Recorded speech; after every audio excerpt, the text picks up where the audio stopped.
ଜୟ ଜଗନ୍ନାଥ। ଆଜି ଆମେ ସନ୍ଧ୍ୟାବେଳେ ବାହାରି ପଡ଼ିଲୁ ଗୋଟେ କାମକୁ, ଓଣ୍ଡୋଏସି କାମ ଅଛି। ତାର ଆଗରୁ 4-5 ଦିନ ତଳେ 8 ଦିନ ତଳେ ଯାଇଥିଲି ଦେଖିବା ପାଇଁ। ତାର ଡିସପ୍ଲେ ବେଶୀ ଖରାପ ଥିଲା। ଏବେ ନୂଆ ଡିସପ୍ଲେ ଆସିଯାଇଛି କମ୍ପାନୀର। ଏ ଡିସପ୍ଲେ ଫିଟିଂ କରିବା। ଆଉ ଆଜି ଆମର ନୂଆ ଟୁଲ୍ସ ବ୍ୟାଗ୍ ଧରି ଆସିଛୁ। ମୋ ଟୁଲ୍ସ ବ୍ୟାଗ୍ରେ ଦେଖ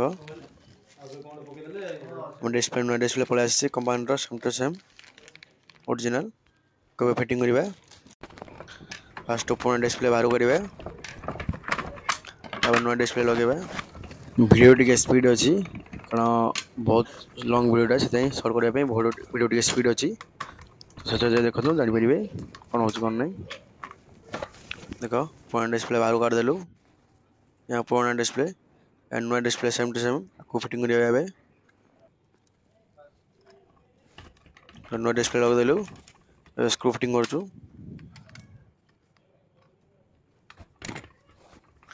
ଆଗରୁ ପ୍ରୋବ୍ଲେମ୍ ଥିଲା, ଏସି ଅନ୍ ହେଉନଥିଲା। ଏବେ ଦେଖ ନୂଆ ଡିସପ୍ଲେ ଲଗାଇଦେଲୁ, ଏସି ଅନ୍ ହେଇଗଲା। ବଟ୍ ତାର ବ୍ଲୋର୍ ଚାଲୁନି, ଆଉ ବହୁତ ସ୍ଲୋ ଆସୁଛି। ତାକୁ ଖୋଲି ଦେଖିଲେ ଜଣାପଡ଼ିବ। ତାକୁ ଖୋଲିଦେଲୁ।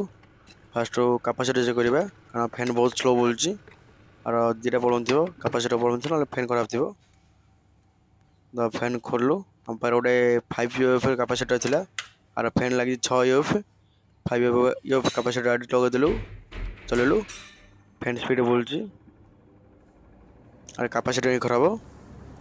ନୂଆ କାପାସିଟର ଆସି ଲଗାଇବା। ଦେଖ ଫ୍ୟାନ୍ ହାଇ ସ୍ପିଡ଼ରେ ବୁଲୁଛି, କାପାସିଟର ହିଁ ଖରାପ। ନୂଆ କାପାସିଟର ଆଣି ଲଗାଇବା। କିଛି ସମୟ ଚେକ୍ କରିଥାଏ, କମ୍ପ୍ରେସର ଚାଲିଗଲେ ନୂଆ କାପାସିଟର ଲଗାଇବା। ଆଉ ଦେଖ ଡିସପ୍ଲେ ଆଗରୁ କାମ ହେଉନଥିଲା, ନୂଆ ଡିସପ୍ଲେ ଲଗାଇଲା ପରେ କାମ ହିଁ କରୁଛି ସବୁ। କମ୍ପ୍ରେସର ଷ୍ଟାର୍ଟ ହେଲା, 4.8 MB 9 MB ନେଉଛି, ସେଟା ଚାଲିଛି। ରିମୋଟ୍ ବି କାମ ହେଉନଥିଲା। ଦେଖ ରିମୋଟ୍ ଏବେ ଲକ୍ ହେଇଯାଇଥିଲା, ରିମୋଟ୍ ଠିକ୍ କରିଦେଲୁ। ନୂଆ ରିମୋଟ୍ ଥିଲା। କାପାସିଟର ନେଇ ପଳେଇ ଆସିଲୁ, same to same capacitor 45+6। First capacitor ଲଗାଇ ଚେକ୍ କରିଦେବା। କାପାସିଟର ଲଗାଇଲେ ଚେକ୍ କରିବା ଦରକାର ନାହିଁ, କାପାସିଟର ଲଗାଇଲେ ହିଁ ଚାଲିବ, କିଛି ଅସୁବିଧା ନାହିଁ। ଫ୍ୟାନ୍ ତ ଠିକ୍ ଅଛି। ତ କାପାସିଟର ବାହାରୁ କାଢ଼ିଦେଲୁ, ଆଉ ଲାଗିଛି 40+6, ସେଟା 45+6, ସେମ୍ ଟୁ ସେମ୍, କିଛି ପ୍ରୋବ୍ଲେମ୍ ନାହିଁ।